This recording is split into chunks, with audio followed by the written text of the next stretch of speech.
Assalamualaikum warahmatullahi wabarakatuh. Selamat datang buat yang baru gabung di channel ini. Semoga kalian dalam keadaan sehat walafiat. Dan semoga kalian suka dengerin cerita ini. Langsung aja, mari kita simak ceritanya.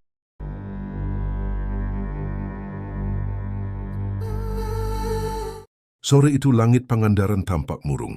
Awan gelap menggantung di atas laut, sementara ombak memukul batu karang dengan suara berat. Angin laut membawa aroma asin dan lembab yang menusuk hidung. Di tepi jalan menuju pantai, sebuah motor berhenti.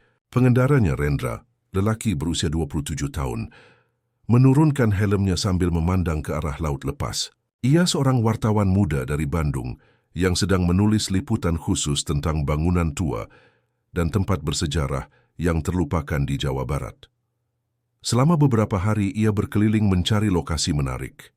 Dari obrolan dengan warga di warung kopi, ia mendengar tentang satu tempat yang membuatnya penasaran. Hotel Samudra Sunyi, hotel besar yang dulu megah di pinggir pantai, tapi kini terbengkalai dan tak berpenghuni. Namun begitu nama hotel itu disebut, suasana warung mendadak sunyi. Orang-orang tua yang duduk di pojok menunduk, dan pemilik warung hanya berkata pelan, "Nah, kalau kau sayang nyawamu, jangan coba-coba mendekat ke sana." Rendra tersenyum, mengira itu hanya cerita menakut-nakuti turis. Kenapa memangnya, Pak? Bangunannya masih ada? Masih, tapi sudah lama dikutuk. Setelah malam pesta itu, tak ada satupun yang berani masuk. Ia tidak sempat bertanya lebih jauh karena lelaki itu buru-buru menutup pembicaraan. Ucapan malam pesta itu terus terngiang di kepala Rendra sepanjang perjalanan. Menjelang senja, Rendra mencari penginapan sederhana di pinggir pantai. Ia disambut oleh seorang ibu tua bernama Mak Ina, pemilik rumah sewa yang juga menjual kelapa muda di depan. Begitu Rendra menyebut niatnya untuk menulis tentang bangunan tua, wajah Mak Ina langsung berubah serius. "Jangan bilang kamu mau ke hotel itu, Nak." "Iya, Mak, memangnya kenapa?"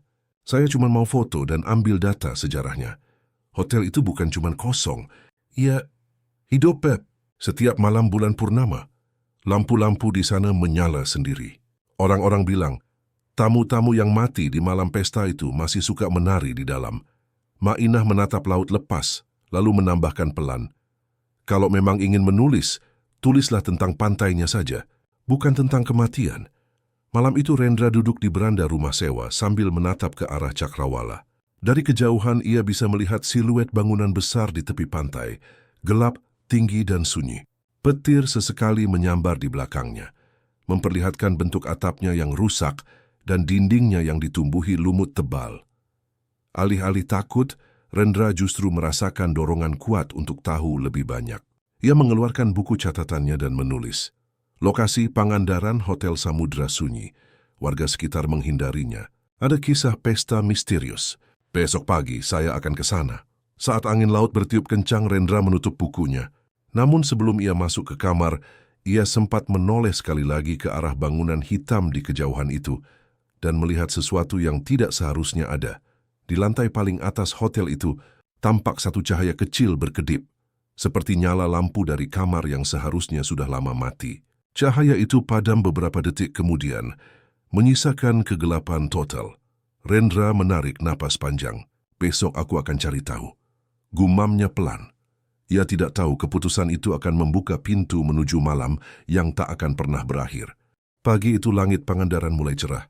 Matahari muncul malu-malu di balik awan, dan suara ombak terdengar lembut dari kejauhan. Rendra sudah bangun sejak subuh. Ia membawa kamera, buku catatan dan botol air. Hari ini ia berencana mendekati Hotel Samudra Sunyi, bangunan yang kemarin malam sempat ia lihat menyala di lantai atas. Sebelum berangkat, ia mampir dulu ke lapak Mak Ina, perempuan tua yang menyewakan kamarnya semalam. Mak Ina sedang memotong kelapa muda untuk pembeli, dan begitu melihat Rendra membawa tas kamera, ia langsung tahu niatnya belum berubah. "Kau tetap mau ke hotel itu, Nak?" "Iya, Mak. Saya cuma mau lihat dari luar kok. Buat bahan tulisan saja." Orang yang bilang begitu biasanya tak pernah pulang tepat waktu. Gumam Mak Ina pelan. Rendra hanya tersenyum, berusaha sopan walau dalam hatinya tidak percaya pada cerita-cerita mistis. Namun Mak Ina sepertinya merasa ia perlu tahu sesuatu. Ia duduk, lalu mulai bercerita perlahan, seolah takut kalau ada yang mendengar. 20 tahun lalu, katanya, Hotel Samudra Sunyi adalah hotel paling mewah di Pangandaran. Pemiliknya, Tuan Surya Adiputra, dikenal sebagai pengusaha kaya raya yang ramah tapi tertutup. Ia jarang muncul di depan umum, tapi setiap bulan mengadakan pesta besar di hotelnya. Musik, minuman, dan tawa terdengar sampai ke jalanan. Namun suatu malam, malam bulan purnama, pesta itu menjadi malam terakhir. Semua tamu yang datang malam itu tidak pernah keluar lagi. Ketika pagi tiba, warga menemukan pintu hotel tertutup rapat. Tidak ada suara, tidak ada tanda kehidupan. Setelah digedor berkali-kali, akhirnya pintu berhasil dibuka. Tapi yang mereka temukan hanya ruangan kosong, meja terbalik, dan lantai basah seperti baru dipel. Tak ada satupun orang di sana. Ma'inah melanjutkan ceritanya dengan suara bergetar. Sejak malam itu, hotel itu seperti hidup sendiri.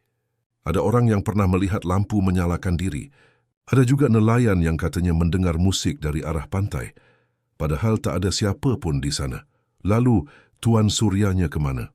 Tanya Rendra penasaran. Tidak ada yang tahu. Tapi orang-orang bilang, ia tak pergi. Ia masih di sana, bersama tamu-tamunya. Ma'inah menatap laut lepas dengan tatapan kosong. Kau tahu kenapa disebut Samudra Sunyi? Karena dari hotel itu, kau bisa melihat laut luas, tapi tak akan mendengar suara ombak sama sekali. Hening seperti dunia yang berhenti. Rendra diam. Ia menelan ludah. Cerita itu terlalu detail untuk dianggap dongeng. Sebelum berangkat, Ma'inah memberi pesan terakhir. Kalau kau nekat ke sana, jangan masuk ke kamar paling ujung di lantai 3. Nomornya 309. Di sanalah semuanya dimulai. Rendra tersenyum kaku. Baik, Mak. Saya cuma mau lihat dari luar kok. Namun dalam hati, rasa penasaran justru makin besar. Ia ingin tahu, apa sebenarnya yang terjadi di sana 20 tahun lalu. Siang itu, Rendra berjalan menyusuri jalan berpasir menuju arah timur pantai. Di kejauhan, bangunan besar itu mulai tampak jelas. Hotel Samudra Sunyi menjulang sepi di tepi laut. Cat dindingnya sudah terkelupas. Jendela-jendelanya gelap dan papan namanya miring dengan huruf-huruf yang nyaris hilang. Angin laut bertiup dingin. Di udara, ada aroma asin bercampur bau besi karatan. Rendra berhenti sebentar, menatap bangunan itu. Lalu menulis satu kalimat di buku catatannya. Mereka bilang, yang hilang di sini tidak benar-benar pergi. Ia menatap ke arah hotel sekali lagi, lalu melangkah perlahan menuju gerbang berkarat itu. Setiap langkah terasa berat, seperti ada sesuatu yang tak ingin ia datang. Siang itu matahari hampir tepat di atas kepala. Udara panas bercampur dengan angin laut yang berhembus kencang, membuat dedaunan kering berterbangan di jalanan berpasir menuju Hotel Samudra Sunyi. Rendra berdiri di depan gerbang besar berkarat. Tulisan nama hotel di atas gerbang sudah nyaris hilang, hanya huruf Sam yang masih bisa dibaca. Di baliknya, halaman hotel dipenuhi rumput liar setinggi lutut dan beberapa pohon kelapa miring karena angin. Bangunannya besar, 3 lantai, dengan cat putih yang kini berubah menjadi abu kehitaman. Dari kejauhan, hotel itu seperti tengkorak, kosong, diam, tapi menatap siapapun yang datang. Rendra menelan ludah. Ia menyalakan kamera dan mulai merekam. Hari ini, 12 Maret, saya berada di depan bangunan yang disebut warga sebagai Hotel Samudra Sunyi. Hotel ini sudah tidak beroperasi lebih dari 20 tahun. Suaranya terdengar sedikit bergetar, tapi ia berusaha terdengar profesional. Ia mendorong pintu gerbang yang berderit keras, lalu masuk ke halaman. Setiap langkah yang ia ambil menimbulkan suara kres di antara rumput kering. Di depan pintu utama hotel ia berhenti. Pegangan pintu kayu itu sudah lapuk, tapi anehnya, pintunya tidak terkunci. Dengan perlahan ia mendorongnya.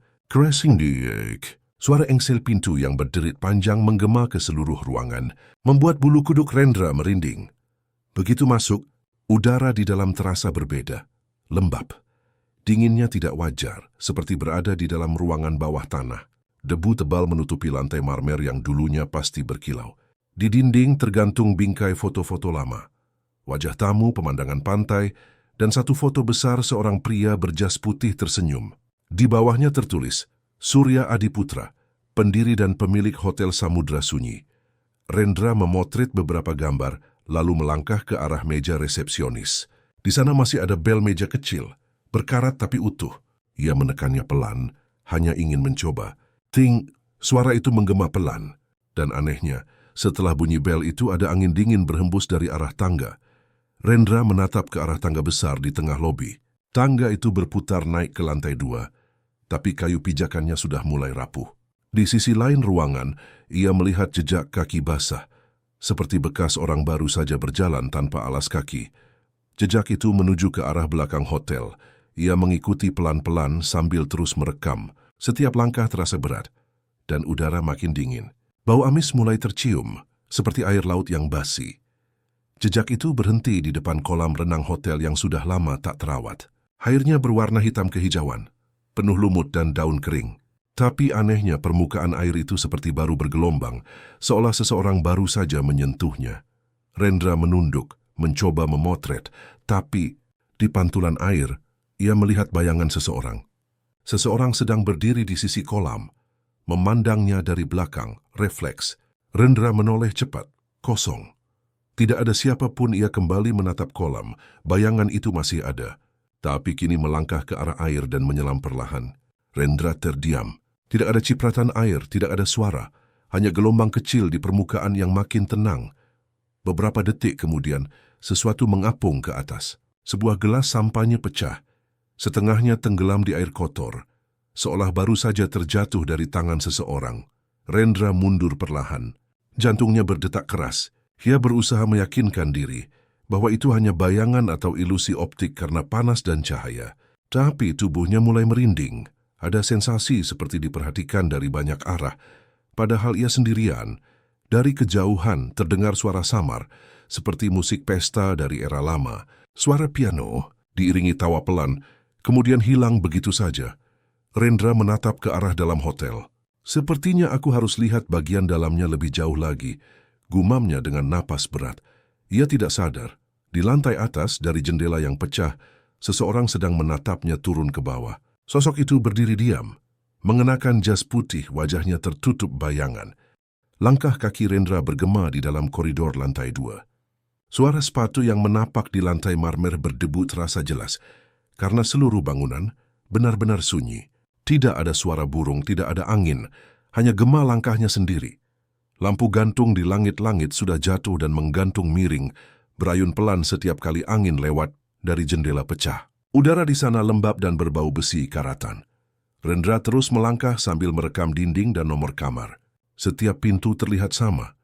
Catnya terkelupas, gagangnya berkarat, dan ada noda hitam di sekitar kunci. Namun ketika ia sampai di ujung lorong, langkahnya berhenti. Di depannya ada satu pintu yang berbeda. Nomor kamarnya masih bisa terbaca jelas, 309. Entah kenapa angka itu membuat dadanya terasa berat. Ia teringat peringatan Mak Inah pagi tadi. Kalau kau nekat ke sana, jangan masuk ke kamar paling ujung lantai 3. Nomornya 309. Di sanalah semuanya dimulai, tapi rasa ingin tahu mengalahkan rasa takut. Ia naik satu lantai lagi lewat tangga kecil yang sudah rapuh. Hingga akhirnya sampai di depan kamar 309. Pintu kamar itu tertutup rapat, tapi tidak terkunci. Cat kayunya masih sedikit lebih utuh dibanding kamar lain, seolah seseorang sering menjaganya. Rendra menunduk, memperhatikan lubang kunci di gagang pintu, lalu spontan berpikir, mungkin bisa kulihat sedikit isi di dalam. Ia menempelkan mata ke lubang kunci. Awalnya gelap, tapi kemudian terlihat cahaya remang di dalam kamar. Ada lampu gantung chandelier yang menyala perlahan. Berayun lembut seperti ditiup angin. Padahal ia tahu betul, hotel ini sudah tidak punya listrik selama puluhan tahun. Lalu terdengar suara lirih, seperti suara perempuan tertawa pelan dari dalam kamar. Tawa itu lembut tapi panjang. Kau akhirnya datang juga. Rendra langsung menjauhkan wajahnya dari lubang kunci. Jantungnya berdetak kencang, tangannya dingin dan gemetar. Ia mundur 2 langkah, menatap pintu itu mencoba berpikir logis. Mungkin cuma angin atau suara dari luar bangunan. Tapi tiba-tiba, pintu itu bergetar pelan, seperti ada seseorang di dalam yang menyentuhnya dari sisi lain. Tok, tok. 2 ketukan lembut terdengar. Tidak keras tapi cukup membuat Rendra hampir menjatuhkan kameranya. Ia menarik napas dalam-dalam dan berkata pelan, "Halo, ada orang di dalam?" Tidak ada jawaban, hanya keheningan panjang, sampai akhirnya terdengar suara gesekan logam dari dalam. seperti seseorang sedang menggerakkan kunci. Kel ikat Rendra menahan napas. Gagang pintu sedikit berputar sendiri, lalu berhenti. Tidak terbuka tapi juga tidak terkunci lagi. Dengan tangan gemetar ia memegang gagang itu. Hangat, padahal udara di sekitar dingin dan lembab. Kalaupun ada orang di dalam, aku harus tahu, gumamnya pelan. Ia mendorong pintu perlahan. Engselnya berderit panjang, membuka celah kecil. Cahaya remang dari dalam kamar keluar menembus debu. Namun sebelum pintu terbuka sepenuhnya, angin dingin menyambar wajahnya keras sekali, membuatnya mundur. Cahaya di dalam kamar langsung padam. Gelap total, dan dari dalam terdengar suara berat seorang pria berbisik dekat sekali ke telinganya. Kau tidak seharusnya melihat. Rendra terhuyung ke belakang. Ia menjatuhkan kameranya, yang langsung mati. Ia menatap pintu kamar 309. Kini tertutup lagi, seolah tidak pernah terbuka sama sekali. Di permukaannya, samar-samar muncul bekas tangan basah yang perlahan mengering, meninggalkan noda seperti darah tua. Napas Rendra berat, matanya kosong. Ia berlari turun menuruni tangga keluar dari hotel secepat mungkin. Namun sebelum benar-benar sampai di luar, ia mendengar suara dari arah atas. Suara perempuan dari kamar tadi. Sampai jumpa besok, Rendra. Ia berhenti sejenak, menatap ke atas tapi hanya melihat kegelapan. Lalu ia lari keluar menembus halaman rumput liar menuju pantai. Di belakangnya pintu kamar 309 berayun pelan sendiri, terbuka sedikit. Dari celah itu, cahaya lampu chandelier kembali menyala redup, dan di dalamnya tampak bayangan seseorang duduk di kursi, menatap pintu keluar dengan senyum panjang yang menakutkan. Setelah kejadian di kamar 309, Rendra tidak bisa tidur semalaman. Ia berbaring di kasur rumah sewa Mak Ina sambil menatap langit-langit kamar. Matanya terbuka lebar, tapi pikirannya masih terjebak di hotel itu, di suara tawa perempuan, cahaya aneh, dan bisikan yang menyebut namanya. Setiap kali ia memejamkan mata, bayangan pintu kamar 309 muncul lagi di pikirannya. Kadang ia merasa seperti ada seseorang berdiri di luar jendela rumah sewa, mengawasinya. Sekitar pukul 2 dini hari, Rendra akhirnya duduk. Ia membuka buku catatan dan menulis, "Ada sesuatu di kamar itu. Aku tidak tahu apa, tapi mereka tahu namaku." Ia menatap tulisan itu lama, lalu menambahkan satu kalimat lagi. "Besok aku harus kembali." Pagi harinya Rendra kembali ke hotel, kali ini dengan langkah lebih hati-hati.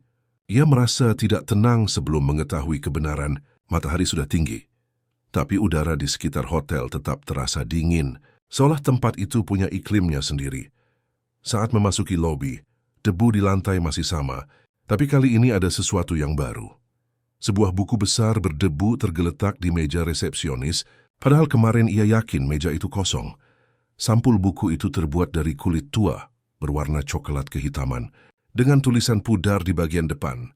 Buku tamu Hotel Samudra Sunyi. Rendra membuka pelan. Halaman-halaman awal berisi tulisan rapi. Nama tamu, tanggal menginap, dan tanda tangan. Semua terlihat normal, sampai ia tiba di halaman terakhir. Tulisan di sana berbeda. Tulisannya goyah, seolah ditulis dengan tangan gemetar. Isinya membuat bulu kuduk Rendra berdiri. Malam terakhir pesta. Mereka tidak membiarkanku pergi. Musik tidak berhenti. Mereka terus menari meski sudah mati. Aku tak bisa keluar dari sini. Surya Adiputra, nama itu membuat Rendra terdiam. Itu nama pemilik hotel, pria yang hilang 20 tahun lalu. Ia menatap tulisan itu lama. Tinta di halaman terlihat masih agak basah, seperti baru ditulis semalam. Tiba-tiba suara piano terdengar samar dari arah ruang makan hotel. Rendra menoleh cepat mencoba memastikan. Suaranya pelan tapi jelas, seperti seseorang sedang memainkan lagu dansa lama. Lalu terdengar suara sepatu beradu dengan lantai marmer, seperti langkah orang menari perlahan. Rendra mematikan ponselnya dan berjalan mendekat dengan hati-hati. Ruang makan hotel itu luas. Meja-mejanya masih tersusun rapi tapi tertutup kain putih berdebu. Di salah satu sudut ruangan, ia melihat bayangan sepasang kaki menari berputar di balik tiang. Ia menahan napas. Namun saat ia berbelok untuk melihat lebih jelas, ruangan itu kosong. Tidak ada siapapun. Hanya debu yang berterbangan di udara. Rendra menatap ke arah piano di pojok ruangan. Tutupnya terbuka, dan di atas tutsnya ada bekas tangan basah yang meninggalkan jejak air laut. Ia melangkah pelan mendekat, dan menemukan sesuatu di atas piano itu, selembar foto lama yang sudah menguning. Foto itu menunjukkan suasana pesta di hotel. Tamu-tamu berpakaian glamour, pria-pria berjas, wanita-wanita tersenyum. Tapi di tengah kerumunan itu, Rendra melihat sesuatu yang membuat jantungnya hampir berhenti. Di sudut belakang foto, ada wajahnya sendiri, berdiri di antara tamu-tamu yang lain. Wajah yang sama persis seperti dirinya sekarang. Menatap lurus ke kamera, Rendra menjatuhkan foto itu. Tangannya gemetar hebat. Tidak mungkin, ini pasti cuma mirip, gumamnya pelan. Tapi hatinya tahu, itu bukan kebetulan. Ia menatap lagi buku tamu di tangan kirinya. Di halaman terakhir, di bawah tulisan Surya Adiputra, kini muncul satu baris baru yang tadi tidak ada. Tulisannya miring dan berantakan. Selamat datang, Rendra. Kau tamu berikutnya. Rendra menjatuhkan buku itu dan mundur perlahan. Udara di sekeliling tiba-tiba menjadi dingin sekali. Lampu gantung di atas meja bergetar, dan dari arah koridor terdengar suara banyak langkah kaki berjalan mendekat, teratur, seperti barisan penari yang sedang datang. Rendra berlari keluar lobi secepat mungkin. Ia menabrak pintu kayu dan menembus halaman rumput liar. Saat sampai di jalan, ia baru sadar. Matahari sudah terbenam. Padahal tadi baru saja pagi ketika ia masuk. Ia menatap ke arah hotel. Di lantai atas dari jendela kamar 309, tampak lampu menyala terang, dan bayangan seseorang berdiri di sana. Sosok itu menatapnya dari jauh sambil mengangkat gelas sampahnya, seolah menyambut tamu baru yang akan datang. Malam itu, angin dari laut berhembus kencang. Langit gelap tanpa bintang. Rendra duduk di kamar rumah sewa Mak Ina, menggenggam kamera yang lensanya retak setelah jatuh di hotel tadi siang. Ia masih tidak bisa berhenti berpikir tentang tulisan di buku tamu itu. Tulisan yang menyebut namanya sendiri. Selamat datang, Rendra. Kau tamu berikutnya. Tulisan itu jelas belum ada ketika pertama kali ia melihat halaman tersebut. Tapi entah bagaimana, muncul begitu saja setelah ia membaca pesan terakhir dari Surya Adiputra. Ia mencoba berpikir logis. Mungkin aku terlalu lelah, mungkin ini semua cuma kebetulan. Namun hatinya tidak tenang. Setiap kali menutup mata, ia teringat foto di atas piano, foto pesta, yang menampilkan dirinya di masa lalu. Sekitar tengah malam, Rendra terbangun karena mendengar suara musik dari kejauhan. Bukan musik biasa, melainkan suara piano dan biola. Lembut tapi ritmenya aneh seperti dimainkan dari jauh di bawah laut. Ia keluar ke beranda. Angin laut menerpa wajahnya, dan di kejauhan dari arah pantai, ia melihat hotel itu terang benderang. Semua jendelanya menyala seolah ada pesta besar di dalamnya. Rendra berdiri terpaku. Hatinya berdebar keras, tapi rasa penasaran kembali menguasainya. Ia mengambil senter dan berjalan ke arah hotel. Meski setiap langkah terasa seperti melangkah menuju sesuatu yang tidak bisa dihindari. Begitu sampai di depan gerbang, udara terasa berbeda. Hangat, bukan dingin seperti siang tadi. Dari dalam hotel terdengar suara tawa, gelas beradu dan langkah kaki dansa. Tanpa berpikir panjang, Rendra mendorong pintu utama yang kali ini terbuka lebar sendiri. Begitu ia melangkah masuk, matanya terbelalak. Hotel yang siang tadi kotor dan berdebu kini kembali megah dan bersih. Lampu-lampu kristal menyala, lantai marmer berkilau dan musik dansa mengalun dari ruang tengah. Puluhan tamu berjalan dan menari. Para wanita mengenakan gaun panjang, para pria berjas elegan. Mereka semua tersenyum, tapi wajah mereka pucat seperti tanpa darah. Seorang pelayan datang menghampiri Rendra dengan nampan di tangan. "Minuman, Tuan?" katanya sopan. Rendra menatapnya. Suara pelayan itu datar, tapi matanya kosong seperti kaca. Aku mau bertemu Tuan Surya," jawab Rendra spontan. Pelayan itu tersenyum kecil. "Tuan Surya sudah menunggumu di ruang dansa." Rendra mengikuti langkah pelayan melewati ruangan penuh tamu. Beberapa tamu menatapnya sambil tersenyum lebar, dan setiap kali ia lewat, mereka berbisik pelan. Tamu baru. Di ruang dansa suasananya semakin aneh. Musik makin keras, tawa terdengar seperti gema, dan lampu kristal di langit-langit berputar cepat. Tiba-tiba semua tamu berhenti menari bersamaan. Mereka menatap ke arah tangga besar di tengah ruangan. Dari atas tangga, seorang pria berjas putih turun perlahan. Wajahnya sama seperti foto yang tergantung di lobi. Surya Adiputra. "Selamat datang di rumahku, Rendra," katanya dengan suara berat. "Aku sudah menunggumu cukup lama." Rendra mundur satu langkah. Kau siapa sebenarnya? Semua ini apa? Surya tersenyum. Kau wartawan, bukan? Kau datang mencari cerita, maka inilah ceritanya. Aku dulu membuat perjanjian agar hotelku selalu ramai. Tapi harga yang harus kubayar adalah kehidupan semua tamuku. Mereka tidak bisa pergi dan sekarang kau juga tidak. Lampu chandelier bergetar. Musik berubah menjadi lebih cepat dan menakutkan. Para tamu mulai menari lagi. Tapi kali ini gerakannya aneh. Tubuh mereka melayang sedikit di atas lantai. Wajah mereka menoleh ke arah Rendra. Mata mereka kosong dan hitam. Rendra berlari ke arah pintu keluar, tapi pintu itu sudah tertutup rapat. Ia menabrak keras, tapi pintu tidak bergerak sedikit pun. Dari belakang suara tawa bergema, dan Surya berkata pelan, "Tidak ada yang pernah meninggalkan pesta ini." Rendra mencoba mencari jalan lain. Ia melewati lorong panjang yang seharusnya menuju ke tangga belakang. Tapi lorong itu terasa aneh. Setiap kali ia berbelok, ujungnya selalu kembali ke tempat yang sama, ruang dansa. Musik terus berulang tanpa henti, seolah waktu berhenti di sana. Ia mulai kehilangan napas, tubuhnya gemetar hebat. Di tengah kepanikan, ia mendengar suara lembut memanggil dari arah atas. "Rendra, ke sini."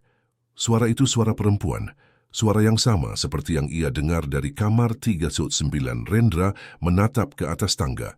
Di sana terlihat sosok perempuan memakai gaun putih panjang. Wajahnya kabur oleh cahaya lampu. Ia melangkah perlahan naik, seolah ditarik oleh sesuatu yang tak bisa ditolak. Sesampainya di atas, perempuan itu berbalik dan masuk ke sebuah kamar. Nomornya jelas terlihat, 309. Pintu kamar itu terbuka lebar dan di dalamnya terdengar suara lagu dansa yang lembut, seolah berasal dari dunia lain. Rendra berhenti di ambang pintu, kakinya gemetar. Ia tahu seharusnya tidak masuk, tapi dari dalam terdengar suara perempuan itu lagi. Berbisik pelan, "Kau sudah datang sejauh ini. Jangan berhenti sekarang." Dan saat ia melangkah masuk, semua lampu di hotel padam. Kegelapan menelan semuanya, hanya menyisakan suara tawa dan bisikan. "Selamat datang di pesta terakhir kami." Kegelapan menyelimuti seluruh hotel. Tidak ada cahaya, tidak ada musik, tidak ada suara manusia. Hanya desiran angin dingin yang berhembus dari arah koridor, seperti napas panjang dari sesuatu yang bersembunyi di bawah bumi. Rendra berdiri di tengah kamar 309. Ia tidak tahu apakah ia sedang bermimpi atau benar-benar terjebak di tempat yang tidak seharusnya ada. Lantai kamar dingin dan lembab, bau amis samar tercium dari dinding. Lalu suara langkah kaki terdengar pelan dari arah belakang. "Rendra!" Suara perempuan itu lagi. Lembut tapi menggigilkan, ia menoleh cepat. Di ujung kamar terlihat sosok perempuan bergaun putih. Rambut panjang menutupi wajahnya, kulitnya pucat kebiruan, dan dari jemarinya menetes cairan hitam seperti darah yang membeku. "Siapa engkau?" tanya Rendra gemetar. "Namaku." Laras jawabnya lirih. "Aku tamu terakhir sebelum hotel ini dikutuk." Rendra menatapnya tak percaya. Apa yang sebenarnya terjadi di sini? Kenapa semua orang di hotel ini seperti mati? Laras menunduk, lalu memandang ke arah cermin besar di dinding. Malam itu, Surya Adiputra mengadakan pesta besar untuk merayakan kesuksesan hotelnya. Tapi di balik kemewahan itu, ia melakukan ritual pesugihan. Ia ingin hotelnya selalu ramai, tak pernah sepi pengunjung. Rendra mendengarkan dengan tegang. Ia menyiapkan tumbal, tamu-tamu yang datang malam itu, termasuk aku. Kami semua dikurung di ruang bawah tanah. Kami dibakar hidup-hidup agar roh kami menjadi penjaga hotel ini selamanya. Rendra terdiam. Ia mulai mengerti. Hotel ini bukan sekadar bangunan kosong, tapi penjara arwah. Laras mendekat perlahan. "Ada satu cara untuk keluar dari sini," katanya. "Di bawah hotel ada ruang rahasia tempat Surya menyimpan benda pemanggil roh. Patung kepala iblis laut. Hancurkan benda itu, maka kutukan ini akan hilang." Rendra menatapnya ragu. "Di mana tempatnya?" "Lewat lorong belakang dapur. Ada tangga menuju ruang bawah tanah. Tapi hati-hati, Surya tidak akan membiarkanmu pergi." Sebelum Rendra sempat bertanya lagi, sosok Laras perlahan memudar, lalu menghilang dalam kabut tipis. Udara kamar kembali dingin. Dengan senter kecil di tangan, Rendra keluar dari kamar 309 dan menuruni tangga. Lorong hotel kini kembali gelap dan berdebu seperti semula. Tak ada pesta, tak ada tamu, tak ada cahaya. Hanya suara gemericik air menetes dari langit-langit, dan bau anyir yang makin kuat. Ia menemukan pintu dapur di lantai dasar. Pintu itu berat, tapi bisa dibuka setelah didorong keras. Begitu masuk, terlihat perabotan berkarat, meja patah, dan dinding hitam karena bekas api. Di pojok ruangan, ia melihat sesuatu menonjol dari lantai, sebuah pintu kayu kecil yang tertutup rapat. Silence ini nariknya, dan menemukan tangga menurun ke bawah tanah. Dari sana keluar udara dingin dan bau busuk yang menusuk hidung. Dengan langkah hati-hati, Rendra menuruni tangga itu. Setiap anak tangga berderit pelan, seolah ada yang mengikuti di belakangnya. Ketika sampai di dasar, senter menyorot ruangan luas yang dindingnya terbuat dari batu tua. Di tengah ruangan ada patung besar berbentuk kepala iblis laut, bermata merah menyala dan bertaring panjang. Di sekelilingnya tergeletak tulang belulang manusia yang sudah lama membusuk. Rendra merinding. Ia tahu inilah sumber kekuatan gelap yang mengikat arwah-arwah di hotel itu. Namun sebelum ia sempat mendekat, suara berat menggema dari balik kegelapan. Aku sudah bilang tak ada yang bisa pergi dari sini. Cahaya senter bergetar dan perlahan menampakkan sosok Surya Adiputra. Wajahnya setengah hangus, matanya kosong menyala merah. Ia berdiri di antara asap hitam yang berputar seperti kabut neraka. "Kau pikir kau bisa menghancurkan apa yang kubangun?" teriaknya. "Aku korbankan nyawaku demi kejayaan. Mereka semua hidup bersamaku di sini. Selamanya." Rendra mundur beberapa langkah, tapi kakinya tersandung tulang manusia. Ia terjatuh, senter terlempar. Dalam remang cahaya, ia melihat laras muncul di belakang Surya. Ia berteriak, "Sekarang Rendra, hancurkan patung itu!" Rendra bangkit, mengambil besi tua dari lantai dan berlari ke arah patung iblis itu. Surya berteriak marah, "Berhenti, itu milikku." Tapi Rendra mengayunkan besi sekuat tenaga. Prak! Patung itu retak, lalu meledak dengan cahaya merah menyilaukan. Suara jeritan panjang memenuhi ruangan. Surya menjerit kesakitan sebelum tubuhnya terbakar oleh cahaya itu, lalu menghilang bersama arwah-arwah lainnya. Setelah itu, semua menjadi sunyi. Rendra terjatuh ke lantai, napasnya tersengal. Dari arah dinding, laras muncul sekali lagi. Kini wajahnya tenang, tersenyum lembut. "Terima kasih. Akhirnya kami bebas." Cahaya lembut mengelilingi tubuhnya, lalu perlahan menghilang seperti kabut yang terangkat oleh angin laut. Rendra menatap sekeliling. Ruang bawah tanah mulai runtuh. Ia segera berlari ke atas tangga, keluar dari dapur, dan berhasil keluar dari hotel tepat sebelum bangunan itu ambruk seluruhnya. Dari pantai, Rendra melihat debu beterbangan dan sisa bangunan terbakar pelan. Pagi mulai tiba. Matahari terbit dari balik laut. Dan untuk pertama kalinya, Hotel Samudra Sunyi benar-benar diam. Namun entah kenapa, di antara suara ombak, ia masih bisa mendengar samar-samar suara musik dansa yang pelan, seperti ucapan perpisahan dari dunia lain. Pagi itu, pantai Pangandaran kembali tenang. Langit yang semalam gelap kini berwarna jingga lembut. Ombak datang silih berganti, membawa aroma asin laut dan suara deburan yang menenangkan. Di antara batu-batu karang, Rendra berjalan pelan. Bajunya kotor, wajahnya penuh debu, tapi matanya masih menatap ke arah reruntuhan hotel di kejauhan. Bangunan besar itu kini benar-benar rata dengan tanah. Yang tersisa hanya tiang-tiang gosong dan asap tipis yang masih mengepul dari puing-puing. Beberapa warga yang datang pagi itu berdiri jauh, menatap dengan ekspresi campur aduk antara lega dan takut. Salah satu dari mereka berkata pelan, "Akhirnya tempat itu habis juga." Tapi tidak ada yang tahu bagaimana hotel itu bisa runtuh. Malam tadi tak ada gempa, tak ada kebakaran besar. Mereka hanya mendengar suara keras seperti ledakan dari arah pantai, lalu hotel itu ambruk begitu saja. Rendra duduk di pasir, mencoba menenangkan napasnya. Ia masih bisa merasakan panas dari reruntuhan itu, dan telinganya seolah masih mendengar suara teriakan arwah-arwah yang lenyap bersama patung iblis laut. Dari kantongnya, ia mengeluarkan buku catatan kecilnya. Halaman terakhir penuh dengan tulisan tangan yang berantakan.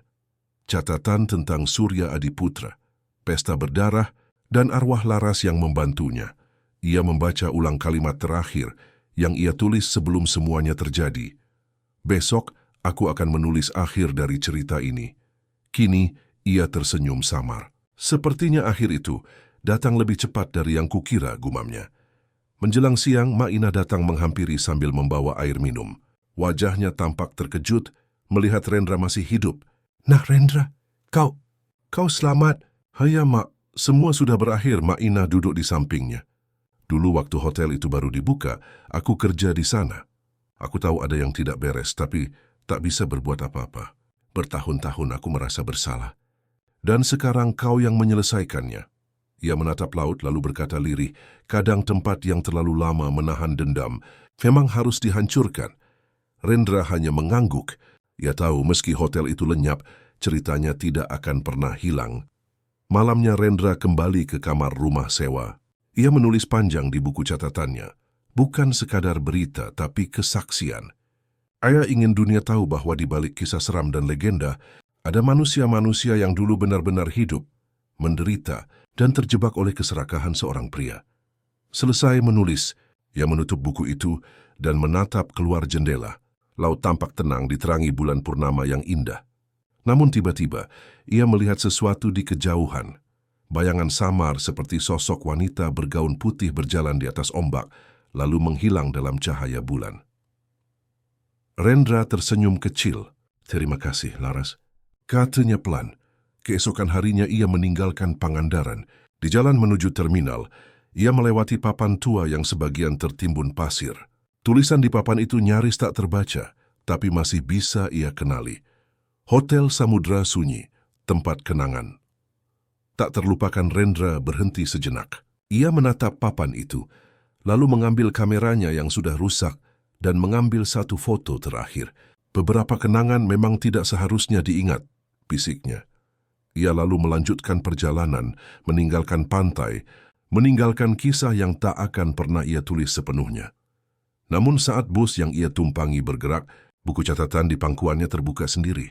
Di halaman kosong paling belakang, ada tulisan baru. Tulisan yang bukan miliknya. Terima kasih telah membebaskan kami. Tapi pesta belum benar-benar usai. Tinta tulisan itu basah, seolah baru ditulis beberapa detik lalu.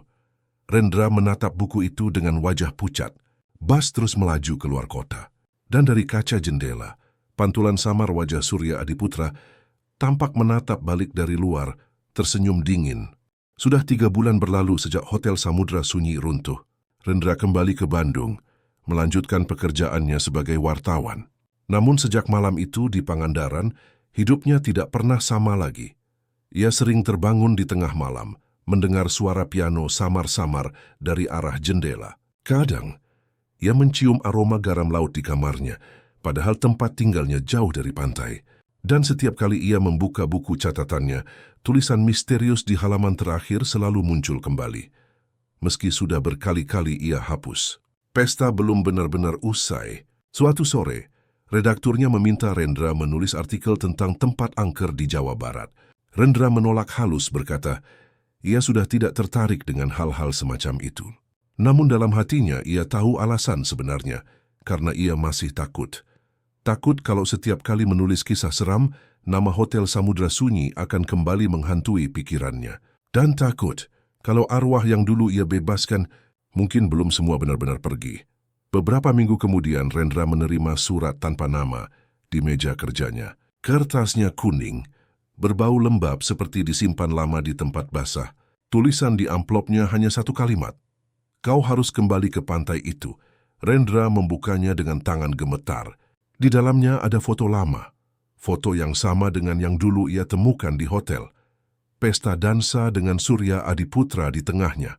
Namun kali ini di pojok foto ada wajah Rendra sendiri. Tersenyum di antara para tamu ia menjatuhkan foto itu ke meja. Napasnya berat. Ia tahu sesuatu yang ia pikir sudah selesai. Belum benar-benar berakhir. Beberapa hari kemudian ia memutuskan pergi ke Pangandaran lagi. Kali ini bukan sebagai wartawan, tapi sebagai seseorang yang ingin menyelesaikan mimpi buruknya. Ketika tiba di sana, pantai tampak sepi. Tidak ada lagi sisa hotel, hanya hamparan pasir dan beberapa batu hitam besar.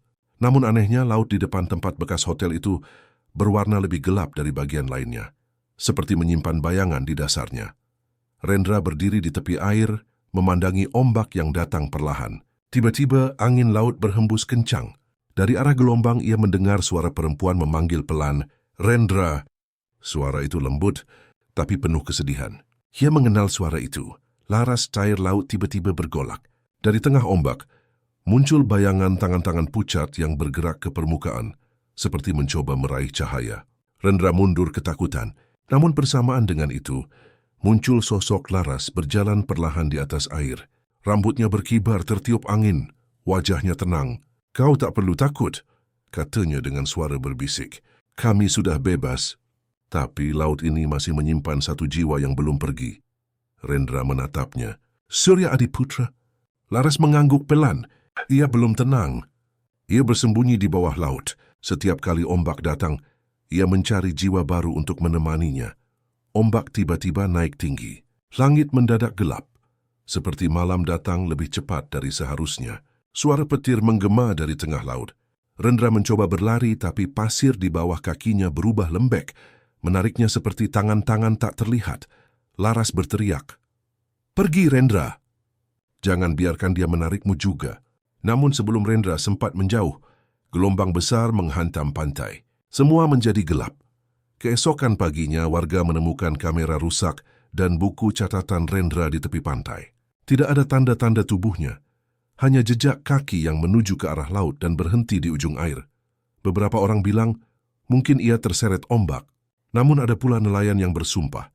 Pada malam itu mereka mendengar suara pesta dari tengah laut, suara musik, tawa, dan dentingan gelas beradu. Dan di antara ombak yang bergulung, mereka melihat bayangan sebuah hotel megah berdiri lagi di bawah permukaan laut, seolah menunggu tamu-tamunya kembali. Pesan penutup kadang, manusia terlalu ingin dikenal, terlalu haus akan kekayaan, hingga lupa bahwa beberapa pintu tidak seharusnya dibuka. Hotel Samudra Sunyi hanyalah simbol dari keserakahan itu, tempat di mana ambisi berubah menjadi kutukan. Dan laut selalu mengingat nama-nama mereka yang menandatangani perjanjian dengan kegelapan. Terima kasih buat kalian semua yang sudah setia dengerin cerita ini. Semoga kalian sehat selalu, panjang umur, tambah rezekinya, dan makin sukses. Ambil sisi baiknya dan buang sisi buruknya. Wassalamualaikum warahmatullahi wabarakatuh.